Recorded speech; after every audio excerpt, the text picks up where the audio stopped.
I usually look at the animation and find the frame where the foot touch the ground. Let's say frame 1 and frame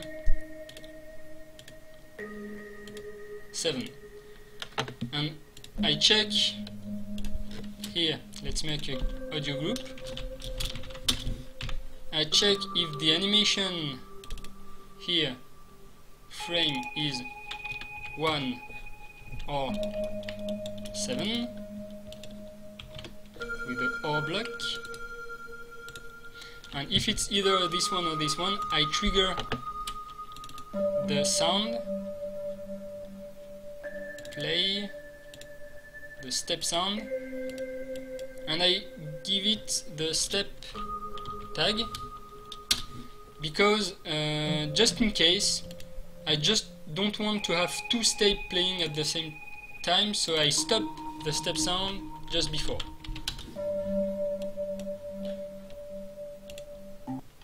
Now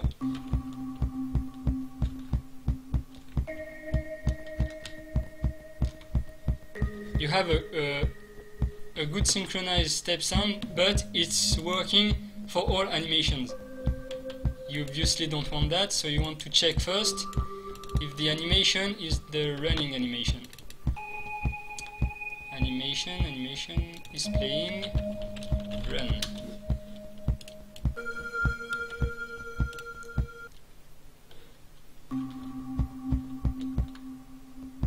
Yeah, now it's working.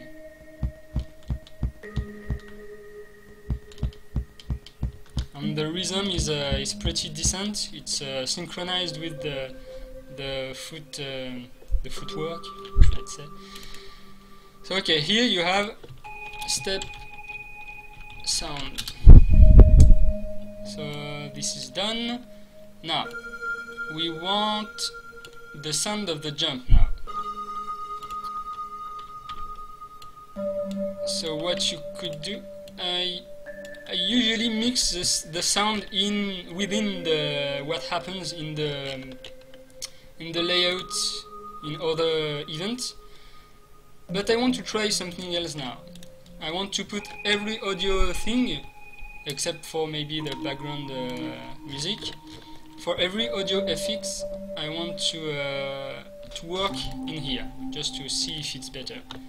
So here I can do on jump, which is also over here. So it will happen, this one will happen, and then this one will happen when we will jump.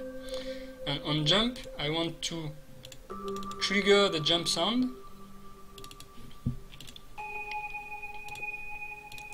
maybe with the jump tag, and do the same here, just in case I have too close jump. I don't want this sound to play twice at the same time. Okay, it's a subtle sound, but it gives a little bit of life to the jump. And you can have, if you have another graphical style, more cartoony, you can have a more funny sound, something less realistic, 8-bit sound or something like that. But anyway, I usually start with this subtle sound. Depending on the style of the game, they should be more or less present. But one thing to remember with sound is that you have to balance them together once you incorporate them, because you don't want some sound to sound too loud considering other sounds. Yeah, they have to preload. They are not loaded during the loading bar at the start of the game when you run them on the internet. And the sound, I think, is not loaded during this time. What is loaded is the JavaScript and the image. What you can do, however, is on start of layout, can do something like preload. You can preload a sound. So what can be good is to preload the step sound, since it will be called pretty early. It will be called when you will start walking, so it can be interesting.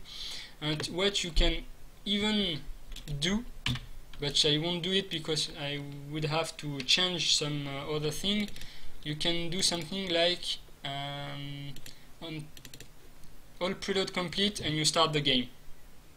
You can stop, you can kind of put a black screen over your game, preload the sound you think are important for starting the game, and when they are preloaded, beam, you start the game.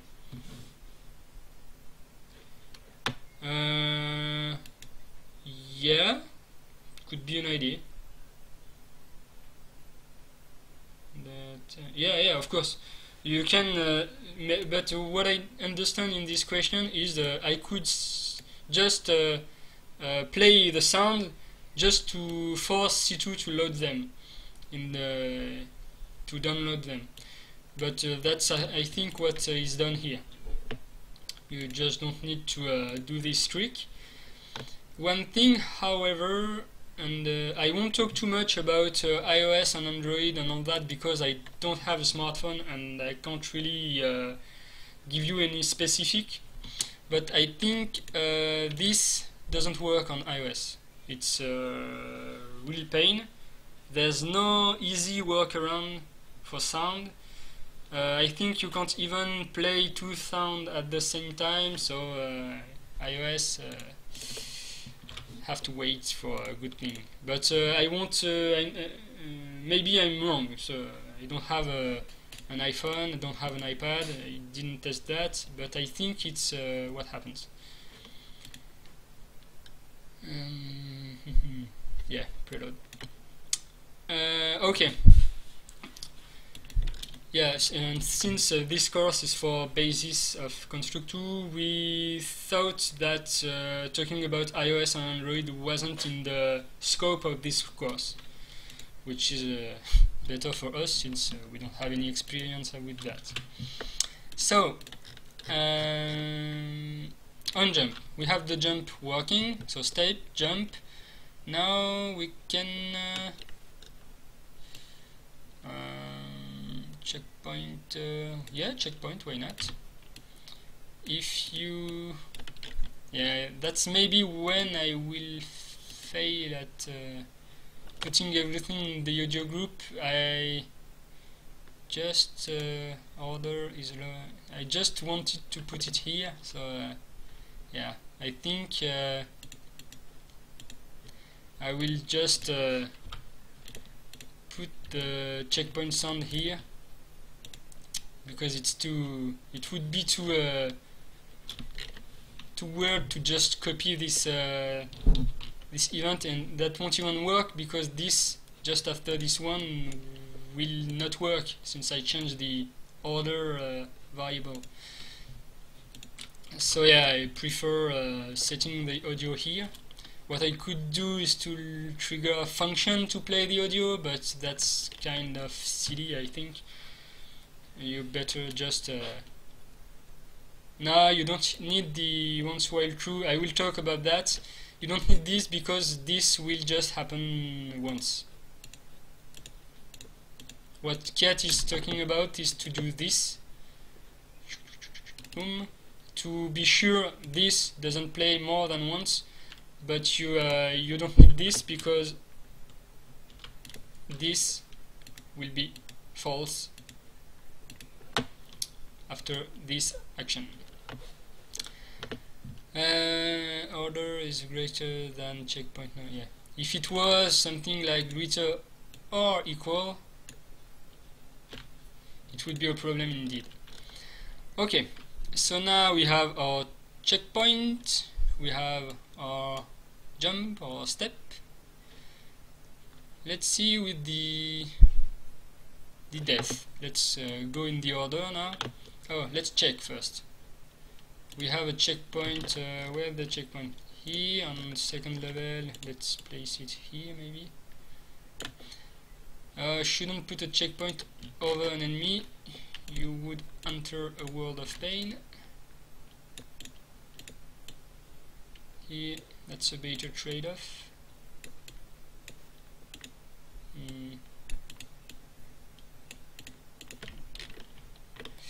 Okay, seems about right. Let's see. Question. That one's okay. In case is important, choose a not very high frequency sample rate and mono instead of stereo in order to not affect the FPS. No. I don't think the FPS will be.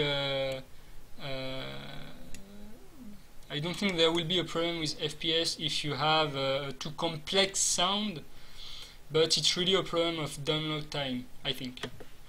That's I invite you to test this this fact on your own, but I really think it's a matter of file size.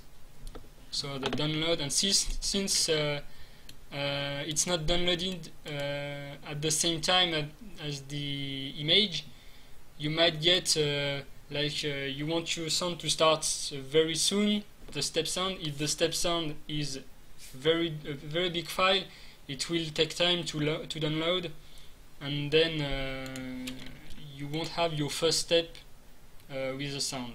So you should, at least for sound effect, you should get in the small file size, as small as possible. Let me see what is the file size of this effect, just for reference. Here, sound. Yeah, you have the biggest is the checkpoint. There's the music, but this one you can't do too much thing about it. It's a loop of a certain length. So, but checkpoints, it's the greater death explosion, and then tiny sound are usually small size. Okay, so now death. Where's the death?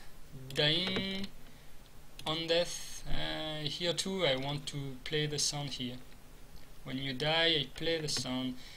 Just check if there's no timing thing. No. Okay, so I will play the death sound here. I can't put everything in the audio group. It would. I could copy the on death and have two on death. They will be triggered, this one first and this one second, and I could put the sound here. But you start to have something that are at two different places.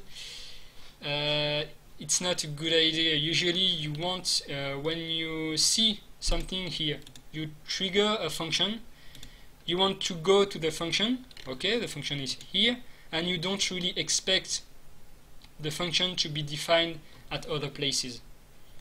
If you start to do this, you won't be able to trust what the death function does.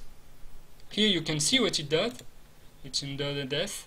You know, because you don't do weird thing like duplicating your function. So you know that the only thing that happens when you do this. So yeah, you'd better not duplicate. Even this, to me, is a bit of no. It's a bit ugly to me. So you have this this problem with sound that is intertwined with your event. For now, I think setting the sound inside this kind of event is the best choice between the two. Between duplicating event and setting sound in an event, is the best choice is to intertwine the thing. Okay, so I was talking about checkpoints is done. Death. Okay, death. I will trigger the sound here, and the same thing I did before, I will only trigger it once.